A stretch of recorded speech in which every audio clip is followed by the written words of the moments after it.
everybody, I'm Ryan, that's Wilbur, and today we're going to talk about Domain Zoo because my house is basically a zoo. We're going to talk about card choices, how to play the deck, overall strategy of the deck. You know the drill with these deck techs at this point, let's jump into it. This is my Domain Zoo list. It is pretty stock for the most part.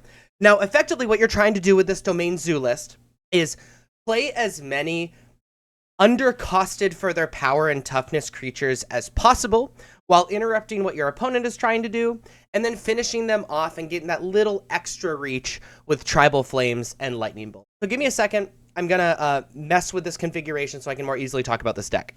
The core of the deck is the creature package. And this creature package, there are all creatures that are oversized for their mana cost or Ragavan, because Ragavan is just insane. So let's go through each one of the creatures. So Ragavan Nimble Pilferer is a 1-mana 2/1 Monkey Pirate.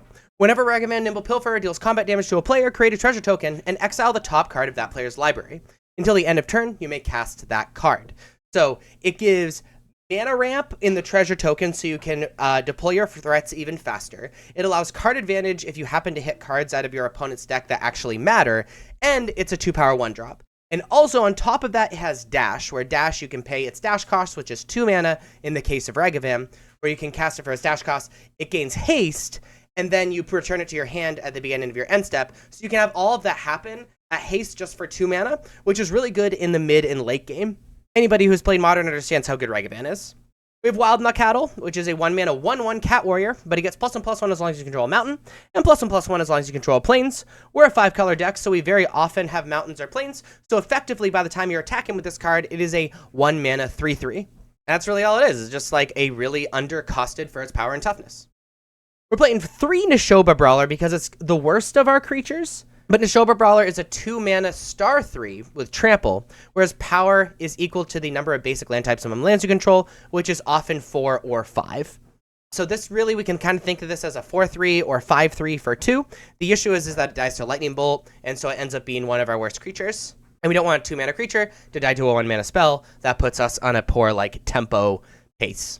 We're playing 4 Territorial Kavu, which is a 2-mana star where its power and toughness are equal to the number of basic land types you control. So kind of like Nishoba Brawler, except a little bit harder to cast, not in this deck, but a little bit harder to cast. But its toughness is good alongside it. And then it's even better than Nishoba Brawler because whenever it attacks, you can discard a card if you do draw a card, or exile up to 1 target card from a graveyard. And so it's just like natural graveyard hate. We would play this if this was a 5/5 for 2 anyway. But this additional thing lets us have natural graveyard hate and also allows us to get rid of cards in our hand, whether it be lands or redundant Ragavans or whatever, to try to dig into cards that actually matter, which is exactly what an aggro deck wants. And we're playing for Scion of Urza, which is a 12-mana 4/4. However, it costs 2 less for each basic land type among lands you control. So effectively, this is a 2-mana 4/4 with flying. And each creature you control has Vigilance if it's white, Hexproof if it's blue, Lifelink if it's black, and First Christ if it's red, and Trample if it's green. Which is actually wildly relevant in all this, especially when you have Territorial Kavu. Giving this First Strike and Trample is excellent, and giving Orcish Bowmaster and the Orc Army token Lifelink also kind of matters in racing situations. So that is our creatures for the sake of attacking creature package. Notice I left out Orcish Bowmaster, because Orcish Bowmaster is more of an interaction spell, but is also a decent creature, but also punishes draws. It fulfills a really weird role in the deck, where it kind of plays that middle ground between decent creature and interaction spell. Because Orcish Bowmaster is a 2-mana 1/1 with Flash, Orc Archer, where Orcish Bowmaster enters the battlefield, and whenever an opponent draws a card, except the first one they draw on each of their draw steps, Orcish Bowmaster deals 1 damage to any target, then amass Orcs 1, where you get an Orc Army. So this is good against a lot of 1 toughness creatures. This is really good against decks that draw a bunch of cards. But other than that, Orcish Bowmaster isn't very good. So again, it's one of those weird interaction things. The thing is, it's good against enough decks, and when you cast it against those decks, it's so powerful that we're going to be playing Orcish Bowmaster. In addition to that, as additional kind of interaction, but also just reach, we're playing 4 Lightning Bolt, 1 mana 3 damage to any target. That's classic. And then we're playing 4 Tribal Flames, which, since we're a 5-color deck, is a 2-mana deal 5 damage to any target sorcery. Very often we're hitting face with Tribal Flames to finish our opponent off, but also it's a decent interaction spell. And then this pile are directly our interaction with what our opponent is doing. Again, because we're a domain deck, we synergize with Leyline Binding, being effectively a 1-mana flash O-Ring, being able to remove permanents that are problematic on our opponent's side of the field, And we're playing 4 Stubborn Denial, which is a 1-mana instant counter-target non-creature spell unless controller pays 1. However, if we control a creature with power 4 or greater, counter that spell instead. So again, it has to be a non-creature spell, but this stops removal. This stops a lot of like combo decks and stuff like that. And very often we're going to have a creature with power 4 or greater in Neshoba Brawler, Territorial Kavu, Scion of Draco.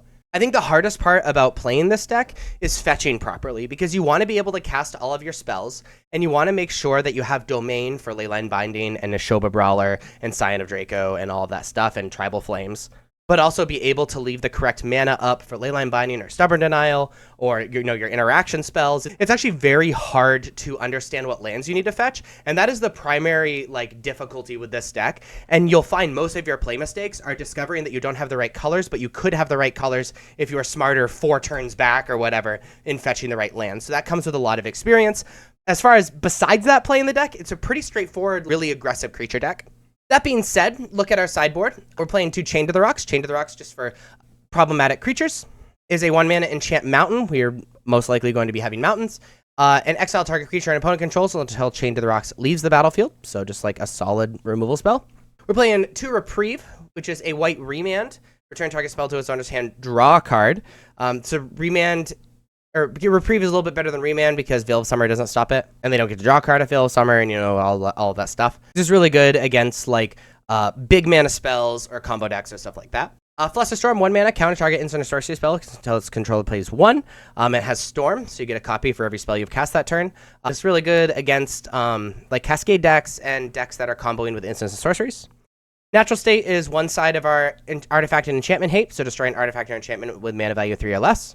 We're playing 2 Veil of Summer for counter magic and black removal spells, where we can draw a card if opponents cast a black or a blue spell this turn, and spells you control can't be countered this turn. You and permanents you control gain hexproof from blue and black until end of turn. Also really good against Grief and Thoughtseize decks. Playing 2 Terra Sunder, 2 mana, exile target artifact or enchantment, and we can kick it for 2 more mana. If the spell is kicked, exile target non-land permanent instead. Just additional removal, also additional artifact and enchantment hate, can't hurt. And we're playing 2 Hidetsugu Consumes All, which is a 3-mana saga. First chapter, destroy each non-land permanent with mana value 1 or less. Second chapter, exile all graveyards. And third chapter, exile the saga, then return it to the battlefield, transform under your control. And its flip side is a 3/3 with trample. When it deals damage, put a +1 counter on it. And if it has dealt 10 or more damage to a player this turn, they lose the game. All that's irrelevant. Really, when we side this in, it means that the first chapter is good. So we're thinking things like Hammer Time and Hardened Scales and stuff like that. And everything else on this is really just gravy. And we're playing Gigantha because it's kind of free. It allows us it makes it so we have difficulty burning out, and stuff like that. That is the Domain Zoo deck in Modern. If you like videos like this and like deck analysis like this, please be sure to like and subscribe. Check me out on social media. Links are above me and in the description, especially on Twitter and Discord. Join the communities there. Thank you all so much for watching. I'll see you next time. Bye-bye.